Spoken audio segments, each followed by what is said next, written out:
Okay, Rachel, we will be doing a brief for the modeling.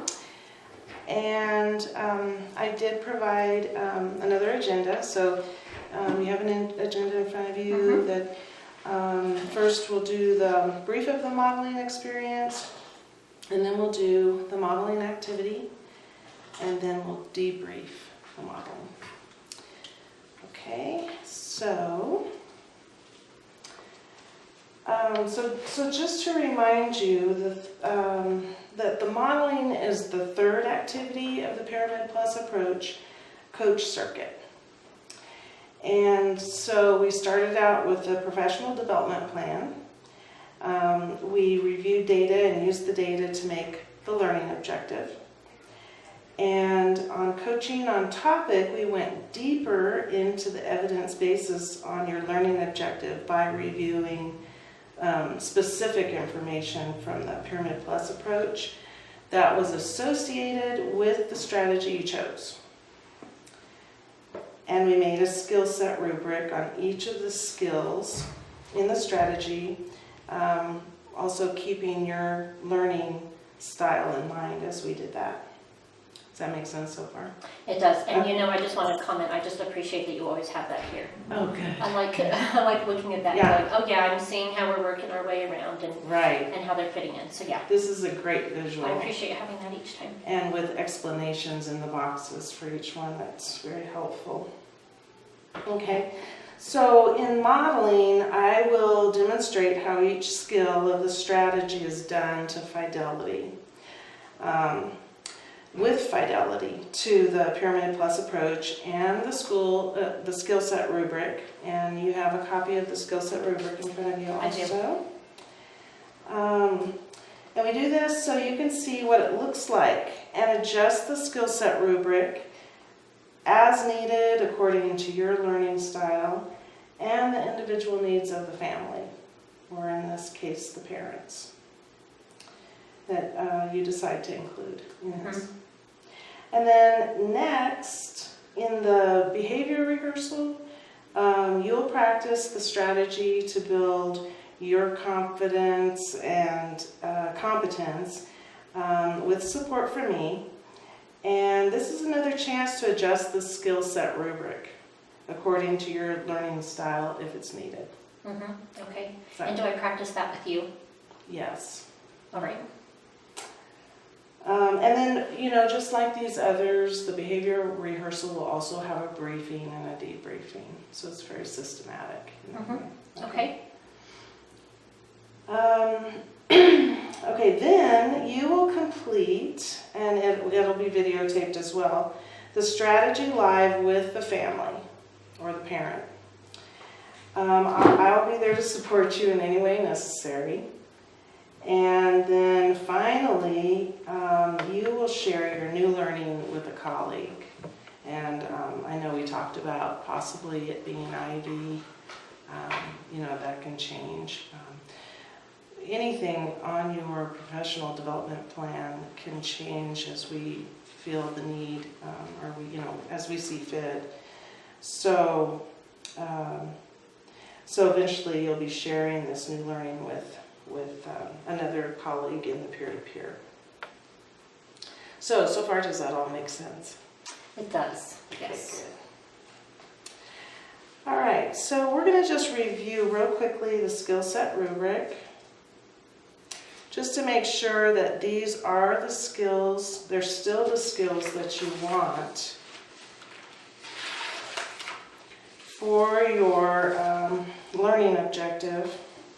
So your practice-based learning objective, again, is Rachel will conduct an interview with 3 family parents in her program using the same 5 pre-selected questions from Asking Questions within 3 weeks of the modeling activity in order to learn more about how to help parents share their life goals with their child. So we have, I believe it's 6 skills. Yeah, 6 or 7. 6. 6 skills. And then, so we have greet the family, greet the parents. a brief explanation of using asking questions, the interview, and how it will support the relationship between the parent and teacher. And then third, conduct the interview. Fourth, debrief interview with parent. And then thanking parents for their interview, and then offering contact information about further questions that they may have after the interview. Does that sound like it is a natural flow and It the does. skills that you would like to include? Yes. Yes. Great. And then I appreciate your input. As we created the rubric together, we came up with a really good scoring system for what's met, partially met, or unmet, and then some of them are just very simple met or unmet. So,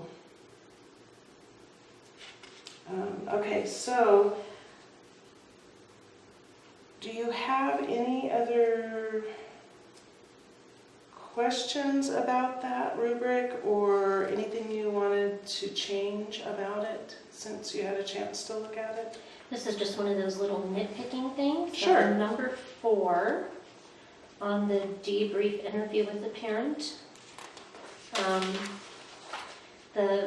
There's the MET is paraphrase at least 2 thoughts shared by parents to validate parents' input and how the information might be used to support. I just want to change that "and" to an "or." So Okay. 2 thoughts, and those thoughts can be either validating the parents' input or how the information might be used to support the relationship. Okay, paraphrase at least 2 thoughts shared by the parents to validate parents' input. Or how the information might be used to support the parent-teacher relationship. Okay, So now, just that I'm giving 2 examples of the parents, how that information has been beneficial. okay, So then still the unmet is that if I paraphrase less than 2 of their thoughts, and we even use that, you have that word "or" there, or not including how it can support the parent-teacher relationship. So it still works so it's there. still a met and an unmet, Mm-hmm. and I can see how that still works. Yes, yeah. Okay. All right.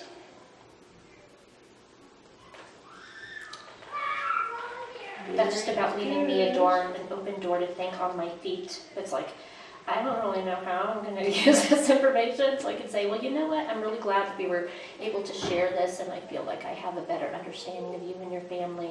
And I'm able to still, even though I'm not thinking right now, after just hearing it 3 seconds ago, how am I going to use this? Right. And I'm still validating, thank you so much for this information, and Yeah, and it's good that you and it'll be recognize helpful that. for me to be able to have some time, so putting an "or" kind of just leaves an open door for me. Right. And you'll have more opportunities later to be do thinking more about on it that. though. Oh, now this is making sense to Right. me, and maybe because what they said. Yeah. Okay. Okay, good. That is a good change.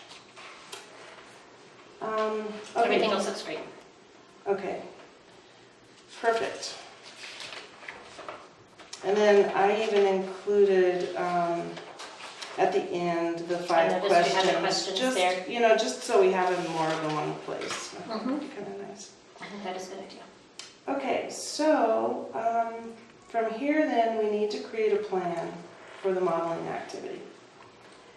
And so I'm going to ask you some questions and write your decisions to help us develop the plan so we're real prepared for the modeling activity. Okay. And I did make just a template that all it says is modeling activity written plan. That's all. I can do the writing, but if you want to jot notes down too, you're certainly welcome to do that. I think I will, just to help me think and remember. Okay. And we'll be discussing the plan as we need to before modeling or with the parent or teacher that's in part that we're using as for the modeling experience. Okay. All right, so important question here. How do you want to participate in the modeling? What do you want to do while I model the skills of the strategy? So as I'm modeling, what do you want to be doing? Boy, I have a lot of T.S. Gold observations I need to get in. Kidding. Oh, I love it. You asked, what do I want? I would like to have the rubric to look at, so I can be referring to that rubric as you're modeling and going through the steps, because I think that would be helpful to see what kinds of things I see you doing, and maybe I can see how that could be helpful in me thinking of, oh, you know what, I can see how that would count for that, and I wasn't thinking that before. Okay. Or, oh, that was a good way to do that. Okay. And knowing what skill it's going under. All right. So as I watch, being able to have that there sounds helpful to me. Okay.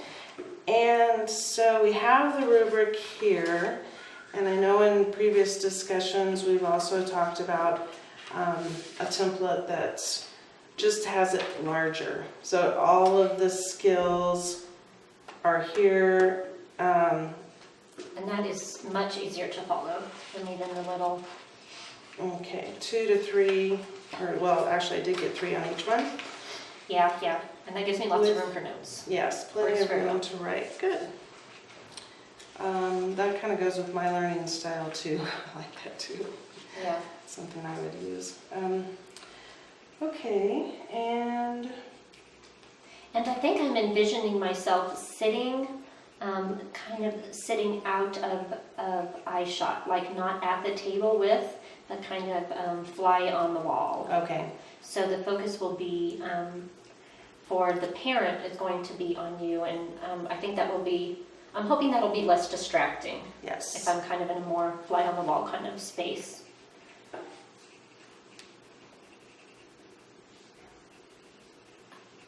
It's like you get to see the whole picture, the big picture.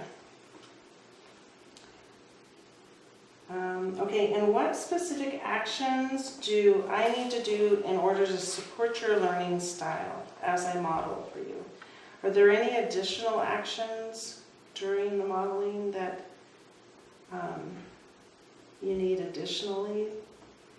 I don't think so. I feel pretty comfortable with where the steps are, so I don't feel like I can see, if I was uncomfortable with one of the steps and I'm not really sure how to do that, that maybe you doing some separate things during that time would help guide me into doing that. But I feel pretty comfortable with what they are. That Okay. I can't think of anything. And we can talk more about it too during the debriefing if that comes up. Mm-hmm. That's a Okay. good idea. Yeah. Let's see. And okay, remind me again, or it may be something I forgot to ask before. What was the rationale for choosing your colleague Emily to model, be the model parent, or to role model the parent instead of choosing a real parent? Which is fine. I just wondered what your rationale was behind it.